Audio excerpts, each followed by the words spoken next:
Hello everyone. Today we bring upon the spirit of the wheel. Spin, spirit of the wheel.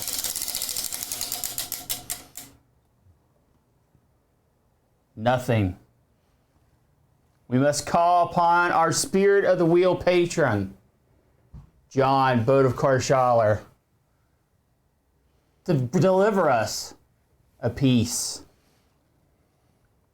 And that piece is Mr. Domino. No one can stop Mr. Domino. But we're going to give it a try. Hello, everyone. Thank you for a special episode. Spirit of the Wheel, John, Boat of Shawler, has asked us to look at domino games. And in that vein, we are going to look at the PlayStation game No One Can Stop Mr. Domino. And this game released in 1998. For the PlayStation. It was not heralded at the time, but has gained a cult following since. This is a racing platform puzzler in the strangest vein. It takes you, Mr. Domino, or you can also play as Mrs. Domino. I'm sorry, Miss Domino. I don't want to get her name wrong. She is kind of particular. Later, after unlocking, you can also play as Bruce, which is the Devil Domino, Pierre Domino, and D Delta M $0, which is the Alien Domino. They actually do have slight differences, some of them being slower or faster as they go around the course. And in Mr. Domino, that is what you do. You're given one of 6 courses done in stage order as you attempt to figure out each stage's puzzle, kind of brought to you as a Ruth Goldberg type of machine. You are running around the course, and behind you, you can set up dominoes, hit triggers, and then set up more dominoes to what that event trigger will land. It's a unique game, for sure. It also has you avoiding obstacles, and when you're at the size of Mr. Domino, pretty much everything is an obstacle. Screw heads, other dominoes on the playing field. That are jerks. Yeah. Why do the other dominoes hate you? They're throwing crap at you. They're getting in your way. They're jerk dominoes. They will set up traps. You can have electricity. And then you have other human elements. Sometimes someone will swing a product on the shelf, and that will, if it not hit you, it will stun you for a moment. And being stunned, all this is very important. And the reason why is you have a limited amount of health to get around each course. As you take damage, and the longer you just walk even, your domino will get grayer and grayer until it loses its sentience and turns gray and falls over. I never thought of it like that. That's what happens. They lose their sentience and then just become a regular domino. That's right. And then they're no better than any other domino. That doesn't seem right, does it? It does. That's the way of the world, Aaron. Other triggers that you can hit are speed up and slow down things, little zip strips. Health, you can pick up health once per level, per go. Sometimes there might be multiple health spots, but you only get to use them once. And then the dreaded reset. Yes. This is by far the most controversial part of the game. When you hit a reset, it resets everything, even things that you've already properly done. To beat the stage, it's not about going around the level any certain number of times. You have to trigger all of the Goldberg-like events to clear the stage. You don't necessarily have to chain them all in order. Otherwise, I'd never have completed one level. But if you do, you get bonus points based on how many you chain together. It is... Oh, and you also have a limited number of dominoes that you can place down. Aaron, what did you think of this game? Had you played this one before? I had. Yes. This is one of those games you hear about. I've given it a whirl in the past, you know, and in fact, the whirls I gave it in the past are very similar to the first, 400 attempts I made trying to play this game in the past week. This game, first of all, the title, No One Can Stop Mr. Domino, clearly he can be stopped when he loses his ability to be a person. But the title should be Everything Can Slow Down Mr. Domino, or Daze Mr. Domino. Because he runs through the levels like an idiot. If you have it on fast. Slow, he just sort of walks through the levels like an idiot until you run. And you're trying to maneuver through this like 3D course. And this course, isometric 3D course at that. This course has what I call the Zaxxon effect, which means one of the big things in the game is just trying to get yourself lined up for stuff. Yeah. And it's hard enough when you're cruising at a decent pace, but when you're moving, when you get sped up or you're running out of time or something, you're going through this thing, it's nigh impossible, despite the fact that they've taken every effort to make sure that you can tell where you're at, because most of the boards are checkerboarded in some way. You know, the old shtick where you could try to find a lane, get in your lane, Mr. Domino. And so when you start this as a new person, you're brand new to this game, you load it up, right? It's super cute. The opening's very Japanese and cute. Mr. Domino, Ms. Domino, all the dominoes are cute, you know. They're colorful, the whole 9 yards. And you're like, oh, this looks lovely. But don't let that fool you. This game is built on pure hate. Hate for you, the player. And they hate Mr. Domino, which would have been another good title for it. We hate Mr. Domino because they subject this guy to every conceivable pain and suffering. So when I first started playing this game, I thought, okay, I got to stock as many dominoes as I can in a row. And then eventually I'll get enough knocked over in a row. That's wrong. You've got a set of events for each round, like you mentioned. And as you go forward, you have to trigger more events. And so really, all you've got to do is trigger the events. If you can get the events to like trigger with a bunch of dominoes and it works, you get bonuses. You know, I watched a playthrough of this where some sucker on the first level just runs through and gets every freaking domino set. And it was a perfect run. He gets them all to fall at the same time. Right. Don't fool yourself. No. Because the thing about this game is this game's all about memorization. Memorization. Without memorization, you're boned. And on the first level, you can get away with just being only slightly boned but not memorized it. But after that, you better memorize the crap out of this thing or you're screwed. That's very true. You have to lay down those dominoes. But like the Brent said, aside from the other dominoes that want you to die and the various things, there's that reset. There's at least one on every level. There may be a couple. There can be a couple. And when you hit that, you might as well just shut that sucker down.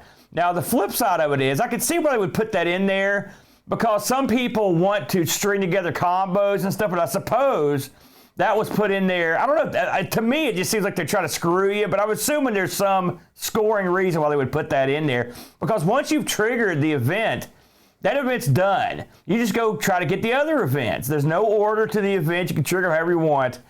You'll find yourself, like I found myself often running out of dominoes because I just used them willy-nilly. If you have the course memorized, that won't ever happen because because every domino has a spot that triggers the event and another spot that the event that was triggered will kick off another domino, okay? Just like you said, these are important. You got to memorize those. I mean, they're easy to see. Well, they're marked. They're marked, but you still have to know where they're at. Yes, I agree. You know, now you don't have to have the event trigger another domino, at least the first couple of those I went to, but it helps you save dominoes because you can. There's going to be a broad span in between the two, and you can keep the ball rolling.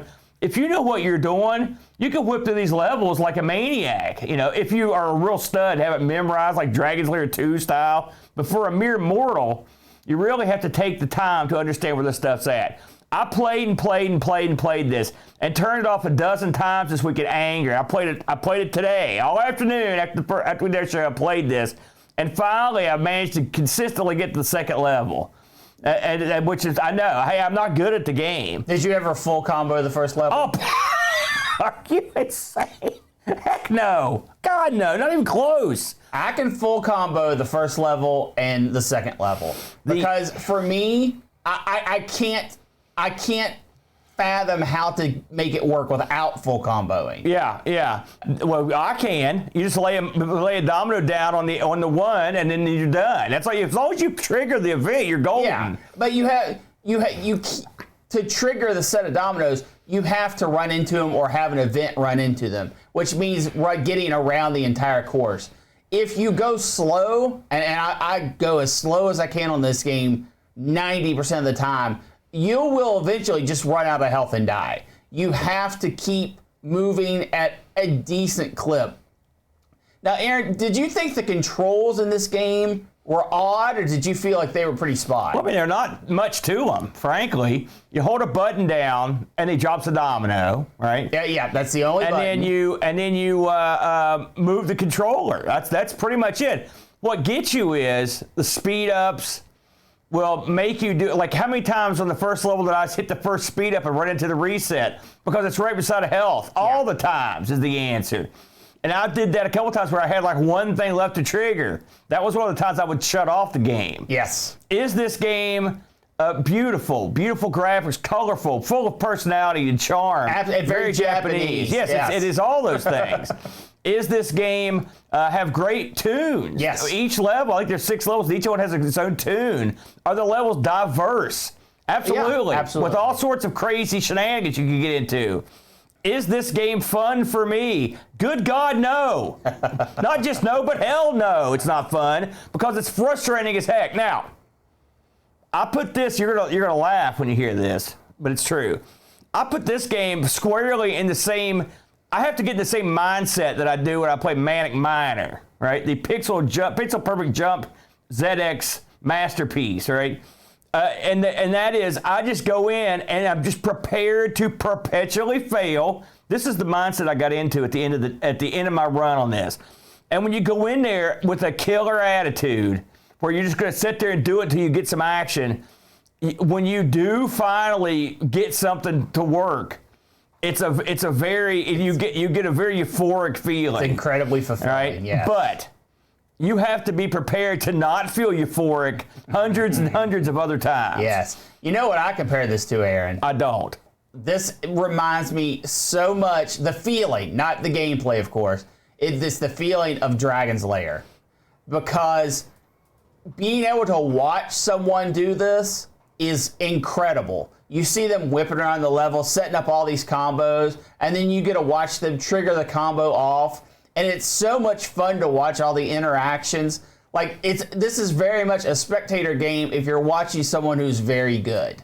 And it is equally as frustrating when you are not good at the game and you are, desperately trying to get these combos to work out and you keep failing at it. It's sort of the Dragon's Lair feeling. It keeps hurting your soul, trying to figure out how did you miss that? How did you mess that up? And it just goes on and on. You nailed it. This game hurt my soul. That's exactly what it did. Yes. Because, and this is the kind of game that I could get into on the PlayStation, This is a game that when this came out, I remember this coming out. So, I mean, must have came out through some fanfare at some point somewhere, or just my weird friends liked it. I remember, but I remember trying it, and I've tried it over the years because I knew the boat was a fan, and so we often would talk about it. I had it on my Mister, I'd already played it on there, and man, this was the first time I've had any success ever in the history of this game. And by the way, for the record, I used to be a kid who would set up a zillion dominoes and have them do stuff like this, right? And that was much more calming and much less soul crushing. Until you accidentally hit one and they all fell before you were ready. Well, you're right. But that never happened in this. They just didn't fall what I wanted them to. It's amazing a game where you can hold down a button and just rapid fire place dominoes. How often you can't get the dominoes to be lined up. It's quite miraculous, really. Now, there are a few things that I have a problem with this game that I wish if they ever did it again, they would have done better. I wish that the dominoes had a more direct effect on what triggered the events. The game is all about setting up a domino to fall onto a button, and then that button starts an event. It's never that the domino causes the event. I'd like to see like dominoes fall into a basket off the table, stuff like that. Fall into a cup of coffee, and then someone drink it and start choking and spit it out, and that hits the next row of dominoes. You're right, because there are trigger points where stuff happens, but the domino really doesn't have any effect physically. Correct. Yeah, correct. That's a good point. And I think that would be fun. I think that would be, you could have a lot of innovation. Now, again, that's not to say that the game is not full of charm. It really is. Mr. Domino is a very likable character just in his very aesthetics. He's got very expressive arms and legs and running poses and whatnot, which is endearing. However, the game, for me, is more frustrating than fun. And while I did learn how to do the first level and the second level, and the first level I can get almost every time. Oh, God. Amazing. I cannot. But the second level, I think I only got a full combo on it once. But again, when you get it, man, you feel great. You got a full combo on level 2? Yes. Man, I salute you there. But the thing is, I was so drained even after that. I died on level 3, and I was just like, I didn't care that I died. I was done. I was spent. Still, Mr. Domino, no one can stop Mr. Domino, Aaron. A heck of a piece, a fun little gem. I got to ask you, since you're the King Dong here today, I mean, do you know if this thing sold in numbers? Was it well received? I mean, I don't know. The one thing about this game is, I mean, I hear it talked about occasionally, but I don't know if they made any money on it, if people liked it. I can't imagine this got great reviews across the board, just because I can see how so many people would not be down with this style of game. This did not review well when it came out. Although it did not review badly, it was video game middle of the road, which that means 7s pretty much across the board. Yeah. As for sale numbers, it did not released. It did get a worldwide release. This released in Japan. Yeah, I'd wager so. Japan, the U.S., and in Europe. And in fact, it can be had in any of those regions for around $30. Yeah. And that's disc, jewel case, the whole 9 yards. I assume this didn't get any sort of re-release or anything. Not that I'm aware of. I couldn't see that it appeared on anything else or had been. Or is it? I mean, I didn't see it where they'd mentioned it was on a Play Store or anything like that. No. From what I understand, this was only the disc release, which that kind of tells me it didn't sell well. Yeah. Because obviously, if it would have sold well, it would have gotten a lot more buzz. I mean, it's clever. We can't deny that. But I mean, I think I like the concept of the game better than the execution. Like, I think I could have been into a game that was a little less wacky and a little more. I mean, they did not ramp up the difficulty. Let's just put it that way. I found this thing harder out of the gate. And they really don't give you anything to go on in the game. They just drop you. It's like, good luck, sucker. It's like, what's going on here? You're a human domino. Run! It's like, blah! And you're off. So, Aaron, as we close this first ever Spirit of the Wheel, brought to you by John Bodekar Shawler, we want to say a little thank you. And until next time, have a good one.